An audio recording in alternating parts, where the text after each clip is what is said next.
Hola a todos, gracias por estar aquí nuevamente en otra de nuestras conferencias dentro del Congreso Veterinario de León.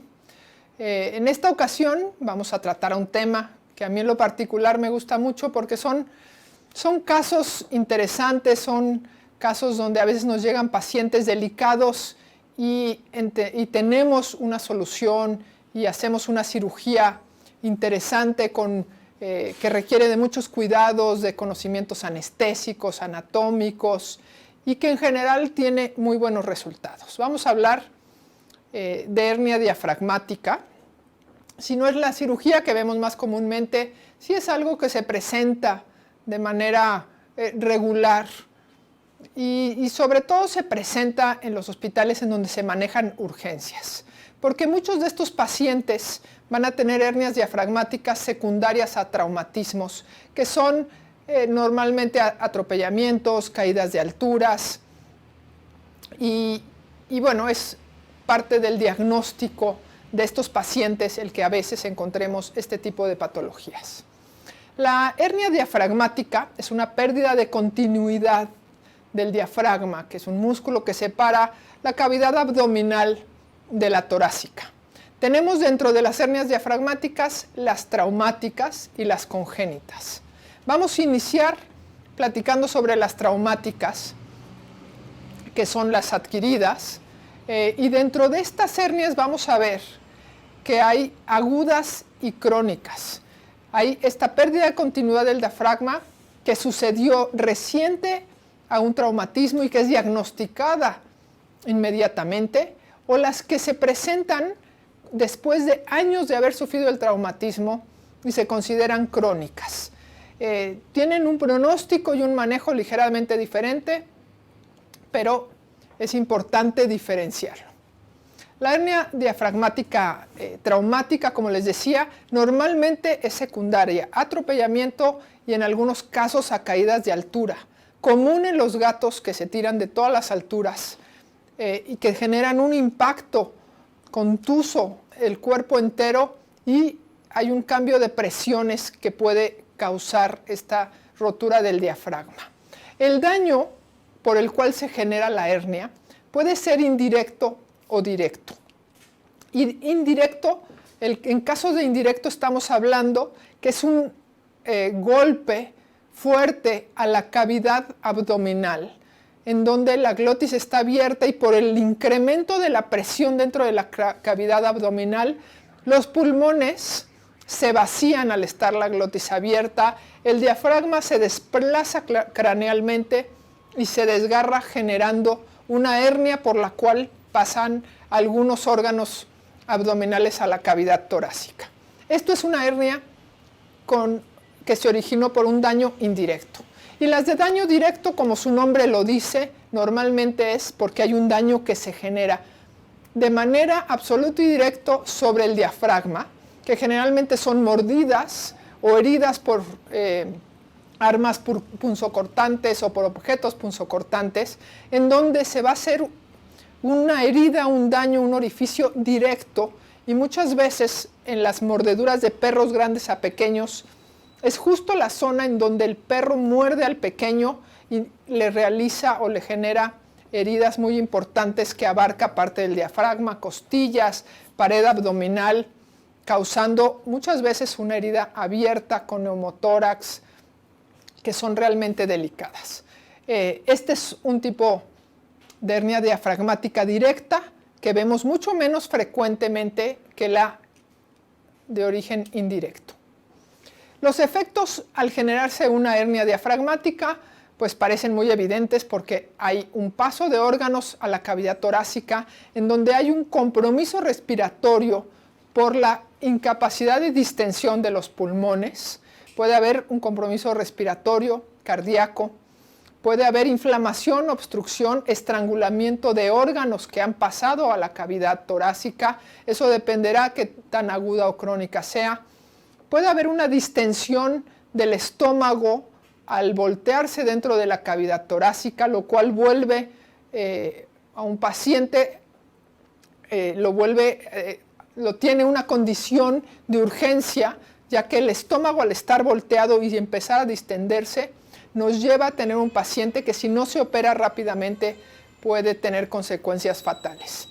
Puede haber congestión hepática cuando el hígado también se ha torcido y volteado hacia la cavidad torácica. Es muy común que el hígado se voltee cuando tenemos hernias del lado derecho. Podemos tener neumotórax y diferentes condiciones que ponen en riesgo la vida de nuestro paciente. ¿Cómo vamos a detectar que hay una hernia diafragmática?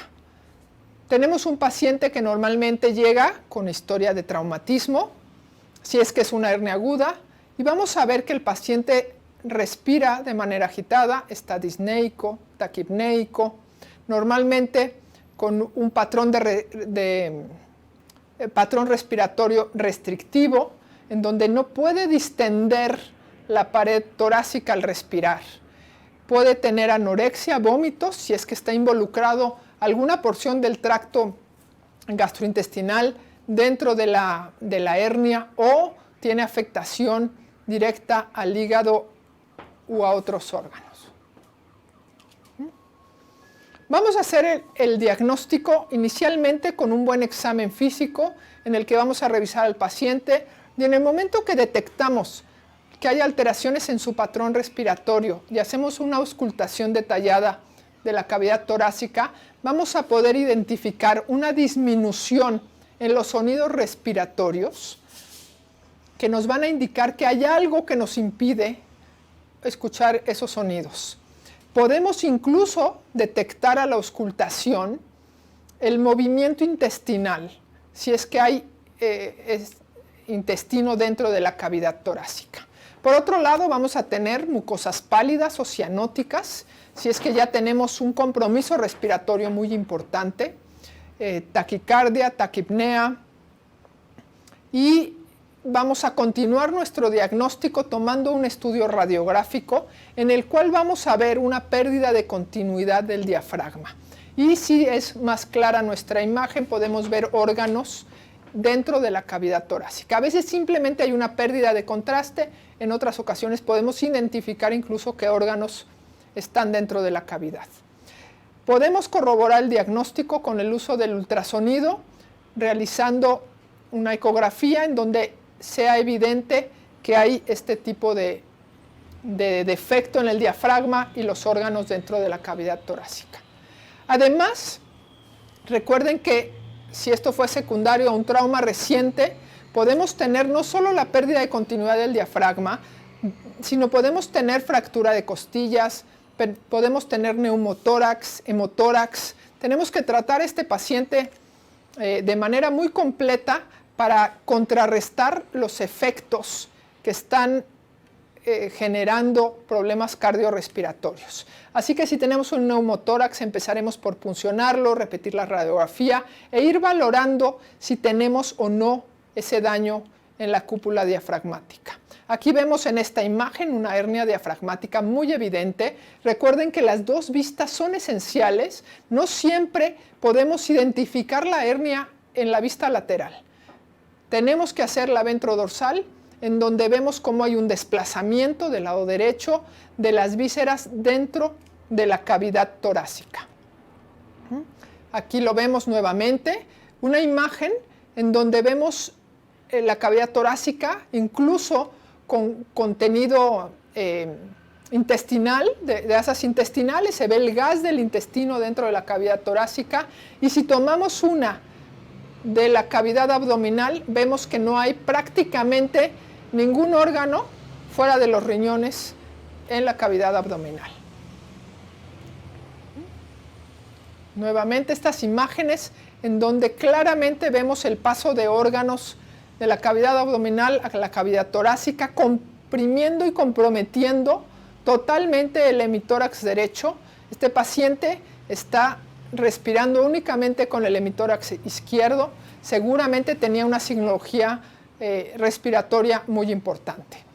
Si tenemos alguna duda, podemos utilizar medio de contraste, sobre todo si tenemos duda de si el estómago está o no dentro de la cavidad torácica. Podemos dar un medio de contraste positivo al estómago, un medio yodado o bario, en donde delimita en dónde está el estómago y en dónde están ciertas asas intestinales. En esta imagen se ve claramente como una buena porción de las asas intestinales se encuentran dentro de la cavidad torácica. Y corroboramos todo esto con el ultrasonido, en donde vamos a ver qué órganos están, de qué lado, en qué condiciones, si hay o no efusión pleural. Tiene un 93% de sensibilidad, lo cual es muy bueno para diagnosticar una hernia diafragmática. En casos agudos, si hacemos pruebas de laboratorio, vamos a ver anemia, desórdenes electrolíticos, secundarios a la compresión, a la insuficiencia respiratoria.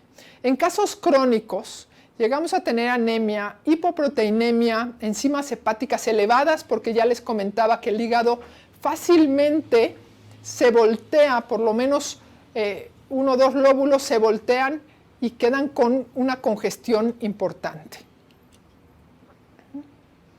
Vamos a decidir en qué momento vamos a realizar la cirugía de hernia diafragmática. Muchas veces se ha dicho que si se opera en las primeras 24 horas, el paciente tiene un riesgo de fallecer mucho más alto. O que si se realiza la cirugía después de 1 año, que hay adherencias, que hay contracción de los tejidos, también se tiene un riesgo muy importante. Y en efecto, cuando el paciente llega recién traumatizado, el riesgo de muerte no es exactamente porque tenga una hernia diafragmática. El riesgo de muerte es por las heridas que tiene asociadas o los daños que tiene asociados al traumatismo. Normalmente un paciente que tiene una hernia diafragmática tiene otras lesiones que son las que realmente van a poner en riesgo la vida del paciente. Por lo cual debemos considerar primero estabilizarlo, a menos que consideremos que es una urgencia inmediata, como el caso de que el estómago esté volteado y se esté distendiendo. Si no ese es el caso, vamos a procurar estabilizar al paciente, manejar el dolor, revisar que no tenga un daño o una contusión pulmonar severa. Vamos a estabilizarlo 1 o 2 días o lo que sea necesario para que podamos entrar a cirugía en mucho mejores condiciones. Esto nos da una posibilidad de éxito mayor. Y luego están los pacientes que llevan muchos años o 1 año o más con una hernia diafragmática y se diagnostican de manera incidental porque se toma una radiografía, porque el paciente tenía alguna otra cosa y se encuentra que hay una hernia diafragmática. Y ahí hay que decidir si se opera o no se opera. Y yo les diría que si lleva años y fue un hallazgo incidental y el paciente respira perfectamente y funciona muy bien, no necesitamos meternos a cirugía.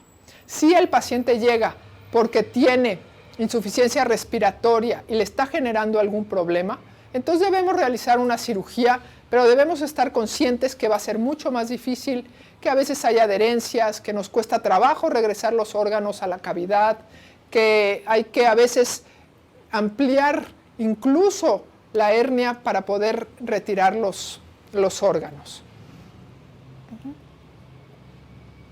Hay algunos artículos como este en el que precisamente nos hablan de qué es lo que nos lleva a tener mayores complicaciones. En este estudio se analizan 34 casos en gatos y se ve que realmente lo que los pone en riesgo son los daños extra, además de la hernia diafragmática, los daños concurrentes que tienen, es decir, la contusión pulmonar, la contusión abdominal, las fracturas de costilla, que esos son los que nos causan que tengamos más o menos complicaciones, más allá que la hernia misma. Y eso es importante tomarlo en cuenta para estabilizar de manera adecuada a nuestros pacientes. Aquí finalmente nos dicen lo mismo en este artículo que nos habla de los indicadores de pronóstico. Esto es un estudio hecho en perros y gatos y concluyen prácticamente lo mismo, que los otros daños, los ortopédicos, los de tejido blando que rodean a la hernia diafragmática, son los que nos van a poner en riesgo al paciente. Y ya finalmente entrando en lo que sería la cirugía, vamos a preparar a nuestro paciente con cuidados anestésicos muy importantes. Esta no es una cirugía que uno puede anestesiar y operar solo o tener a alguien que le echa un ojo a la anestesia, no. Aquí sí necesitamos, y ojalá fuera en todos los casos, pero aquí en particular necesitamos a alguien que sepa de anestesia a tórax abierto, que entienda el proceso que va a sufrir el pulmón en el momento en que nosotros vamos a retirar los órganos, y ese pulmón va a estar, después de haber estado colapsado, va a tener que volver a distenderse y los riesgos que eso implica. Entonces, el anestesiólogo debe cuidar desde la preanestesia, cómo lo va a manejar. Durante la inducción, se sabe que es un paciente que queremos inducir rápido y controlar la ventilación para evitar que tenga periodos con una baja oxigenación. Entonces, induce el anestesiólogo rápidamente, sondea y empieza a controlar la respiración con una presión positiva, muy a baja presión, muy controlada, para que nosotros podamos prepararnos e iniciar la cirugía.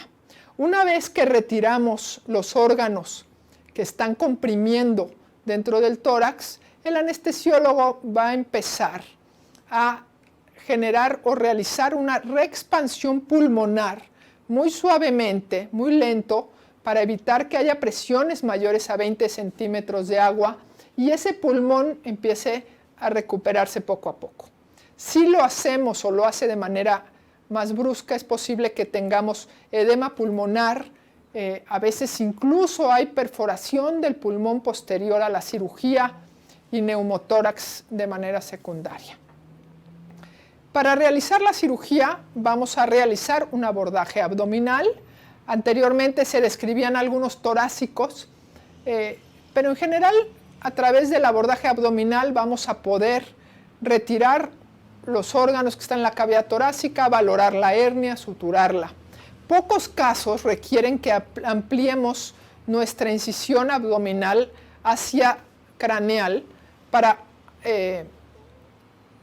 ampliar el corte y poder valorar tórax y abdomen a la vez. En general, a través de una herida abdominal craneal lo podemos realizar de manera adecuada. Y una vez que entramos a cirugía con nuestra incisión lo más craneal posible, vamos a valorar el diafragma en su totalidad y vamos a encontrar que tenemos diferentes posibilidades de hernias. Ahí, como lo ven en la imagen del lado derecho, algunas hernias que pueden ser de la zona de la circunferencia, en donde se desprende el diafragma de su inserción en el borde costal, es decir, nos queda muy poco músculo del diafragma adherido al borde costal. Este es circunferencial, puede ser en forma radial, puede ser combinada. Normalmente las hernias se van a formar en la parte muscular del diafragma. Recuerden que tiene una parte muscular, una parte central tendinosa, en donde tiene 3 forámenes, los cuales debemos conocer para cuidarlos durante la cirugía. Tenemos el foramen, el más ventral, que es por donde pasa la vena cava. Tenemos el hiato esofágico, por donde pasa evidentemente el esófago, y más dorsalmente está la zona por donde pasa la aorta. Entonces, identificamos nosotros durante nuestra cirugía qué tipo de hernia tenemos. Vamos a tratar de retirar los órganos muy suavemente para no inflamarlos o dañarlos, y vamos a suturar esa hernia. ¿Qué nos vamos a encontrar? Pues de acuerdo a los estudios que se han realizado, 70-80% de las veces tenemos el hígado, en 50-70% de las veces el yeyuno, 50% el estómago, el vaso. Entonces vemos cómo el hígado es el órgano que más fácilmente se pasa a la cavidad torácica y que generalmente tiene esta inflamación importante.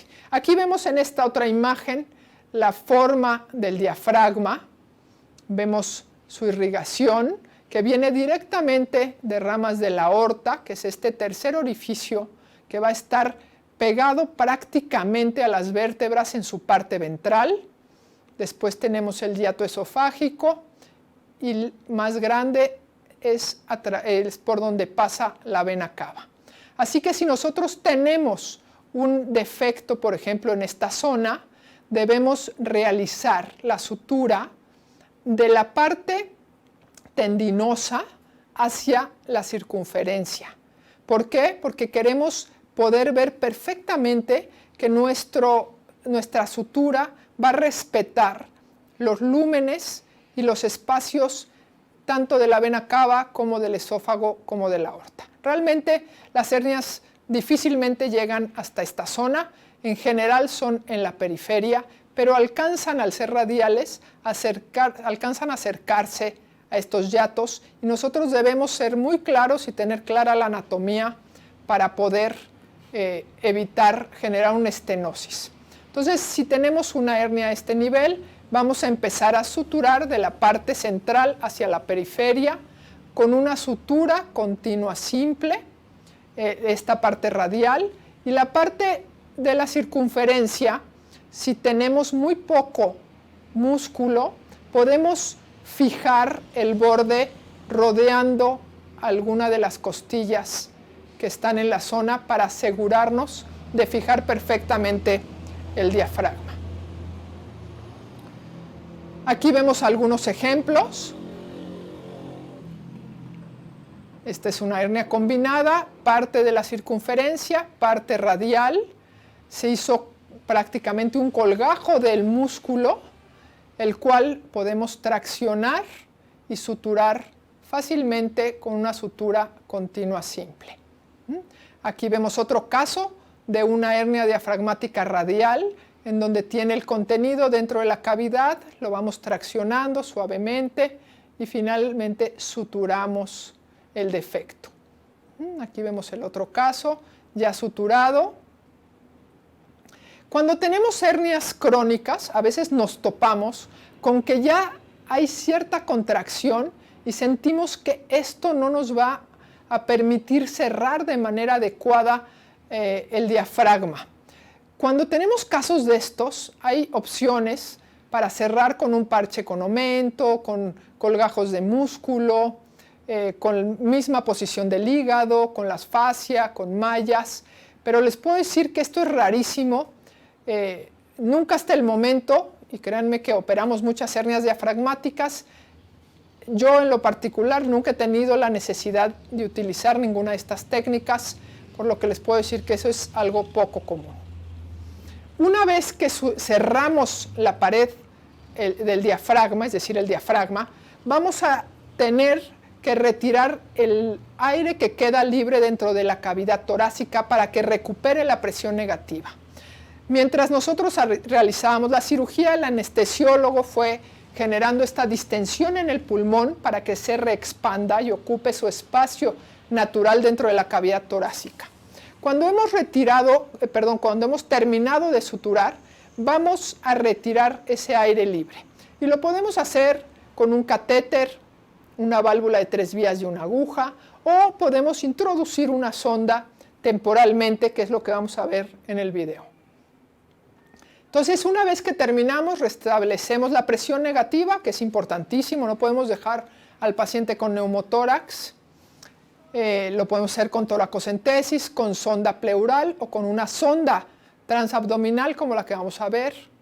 Debemos cuidar que nuestro paciente no haya tenido edema por reexpansión o neumotórax y manejar el dolor. Y aquí lo vamos a ver en unos ejemplos. Tenemos un Yorkie con una hernia diafragmática en el cual estamos preoxigenando, no estamos induciendo con mascarilla, estamos preoxigenando al paciente para que tengamos en esa poca capacidad pulmonar que tiene la mejor oxigenación posible. Hacemos una inducción rápida para que inmediatamente coloquemos una sonda endotraqueal y podamos empezar a controlar su respiración.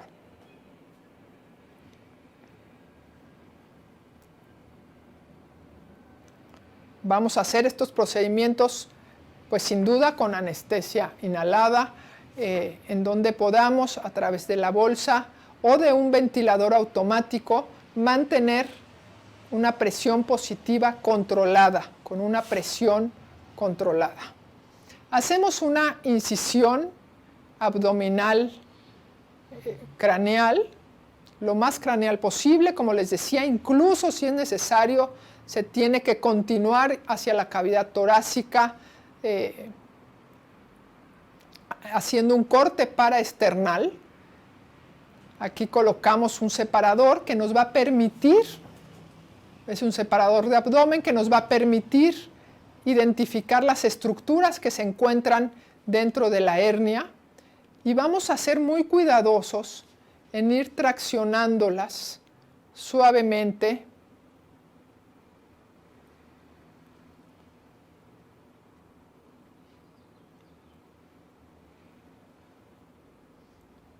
tomamos con una pinza de DeBakey el intestino para no inflamarlo.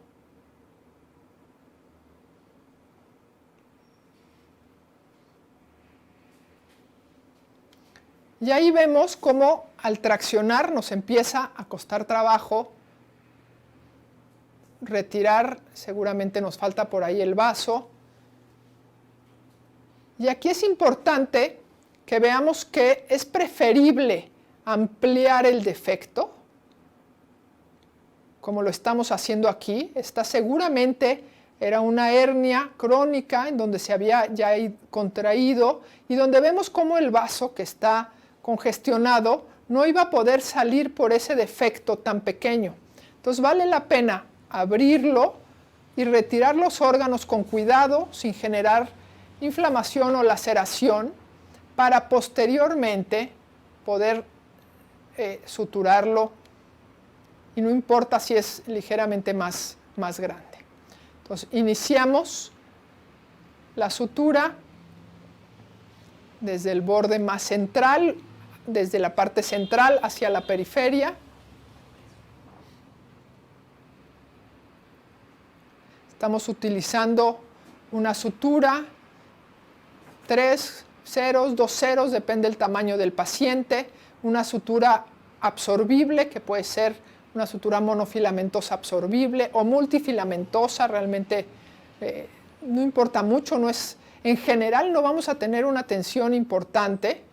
Y como les decía, cuando llegamos al borde costal, si no tenemos suficiente tejido, podemos rodear la costilla con la aguja, asegurándonos que el músculo quede adherido a su inserción de manera adecuada.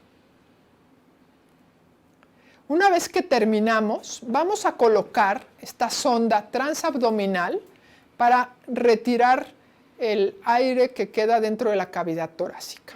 Aquí con una pinza presionamos desde la pared abdominal de la parte interna hacia la externa, hacemos una pequeña incisión en la piel y vamos a introducir una sonda del número 8 French, 10 French, que tiene algunas muescas, perforaciones, que tenemos que asegurarnos que queden dentro de la cavidad torácica.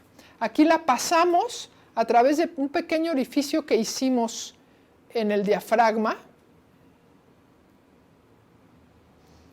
Antes de terminar de cerrar, a veces lo podemos hacer para asegurarnos en dónde va a quedar esta sonda dentro de la cavidad torácica. Finalmente, suturamos todo el diafragma.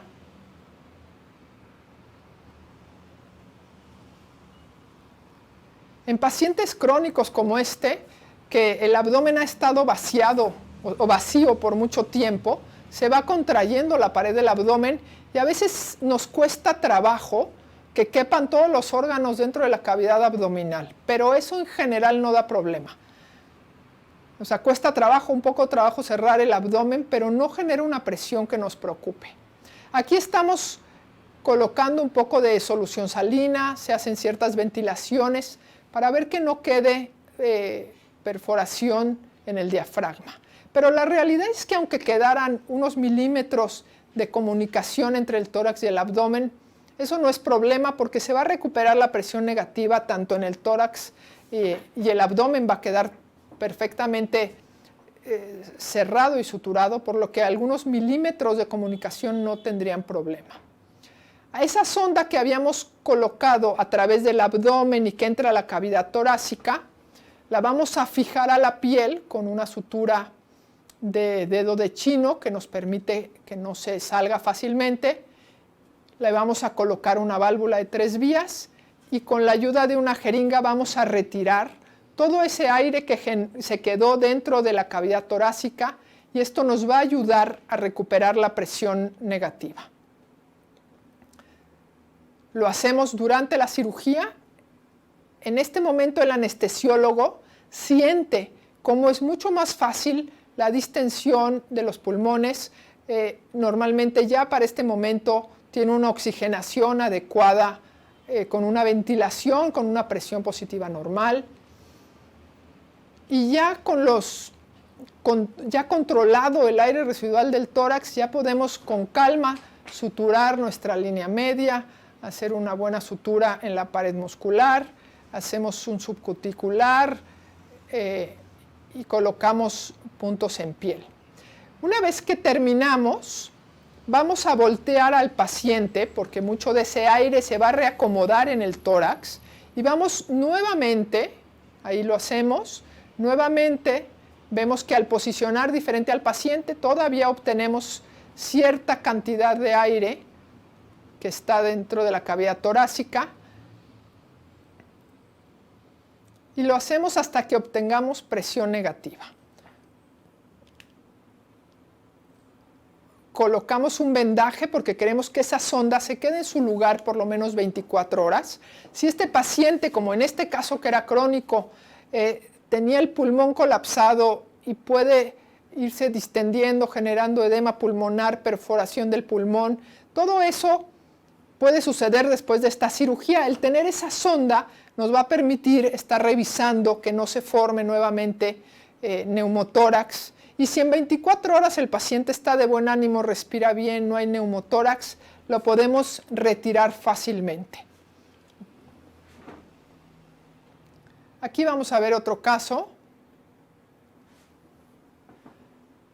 Esta es otra hernia crónica, si no mal recuerdo, en donde hacemos nuestra incisión en línea media.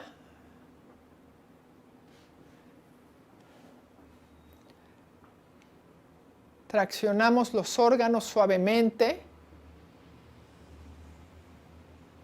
Y ahí nos topamos a veces con la dificultad, cuando es del lado derecho, de retirar sobre todo los lóbulos del hígado. Ahí ya fuimos retirando el intestino, el vaso.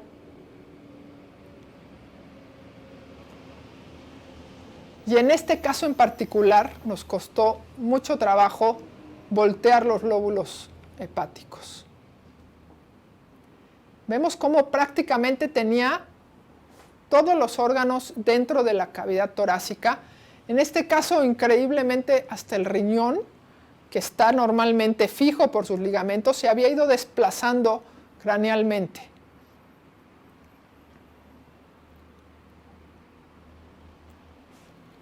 Vamos traccionando el colon.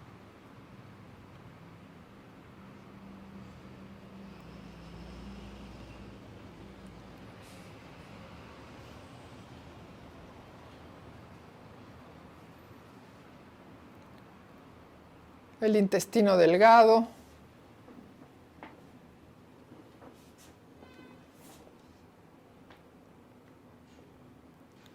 Vemos que hay ciertas adherencias. Y ahí la dificultad para que el hígado pueda voltearse después de haber estado en esa posición quizás por años. Este paciente sí tenía una insuficiencia respiratoria importante. No sabemos si había estado así durante todo este tiempo porque fue un paciente que encontraron en la calle.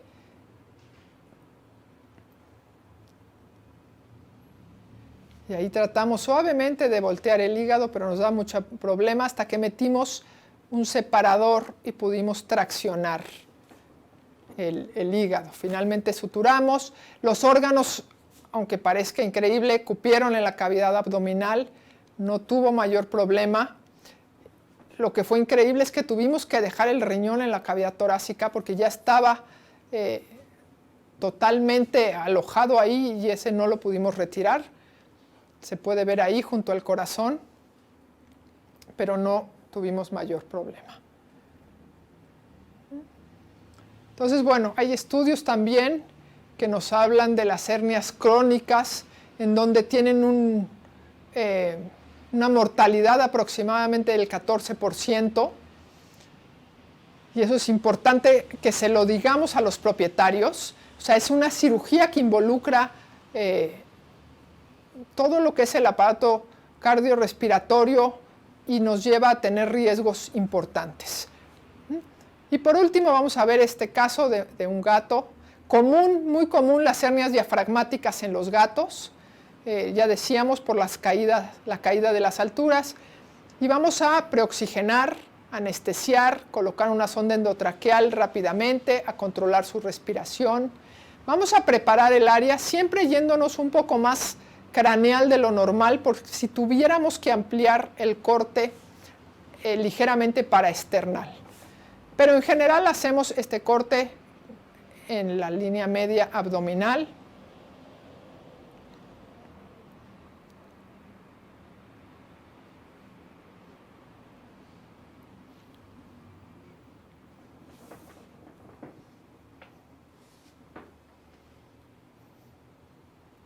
Cuando hacemos la incisión en la línea media, es muy importante ver que no haya adherencias antes de completar el corte con la tijera. Se fijaron, revisamos que no tuviera adherencias, sobre todo en un paciente que ha sufrido algún traumatismo o que ha tenido una cirugía previa. Aquí ampliamos el corte hacia craneal y retiramos los órganos que se encuentran dentro de la cavidad torácica. Vemos también ya hay ciertas adherencias.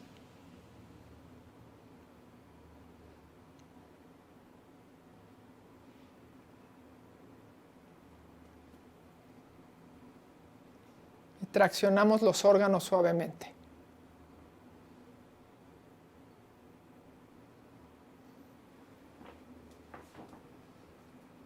Vemos ahí el defecto en el diafragma.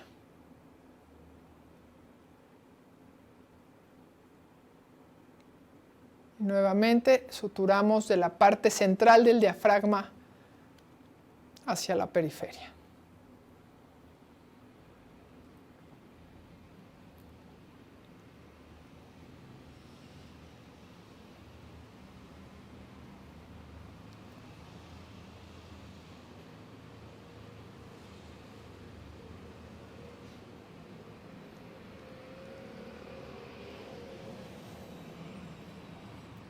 Ahí regresamos todos los órganos a la cavidad abdominal, traccionamos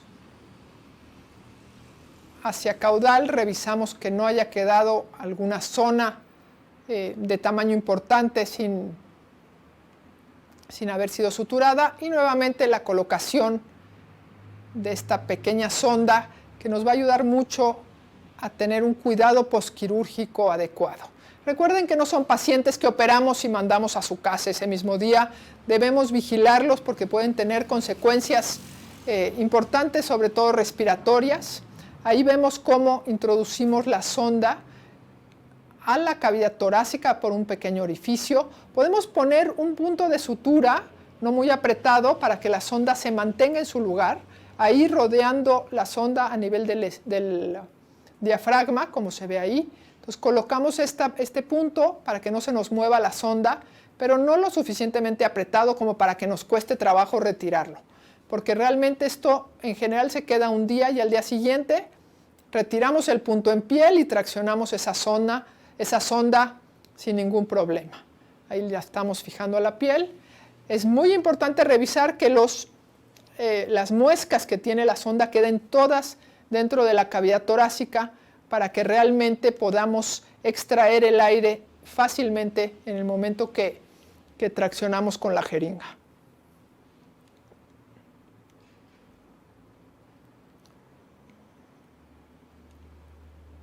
Vamos a colocar la válvula de 3 vías, la jeringa, traccionamos y vamos retirando ese aire que quedó dentro de la cavidad. En el momento que lo retiramos, el pulmón se va liberando y empieza a distenderse de manera adecuada.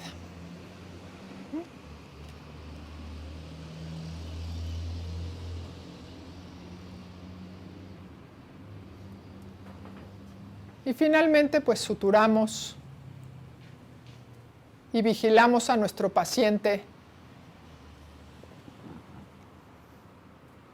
por lo menos 24 horas.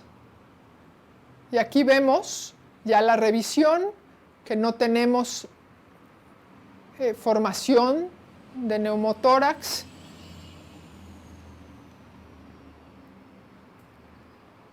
El paciente respira bien, está de buen ánimo. Quitamos la sutura que rodea la sonda a nivel de la piel y retiramos sin ningún problema. Dejamos colocada una gasa, una venda por unas horas y este sitio cicatriza por segunda intención sin ningún problema.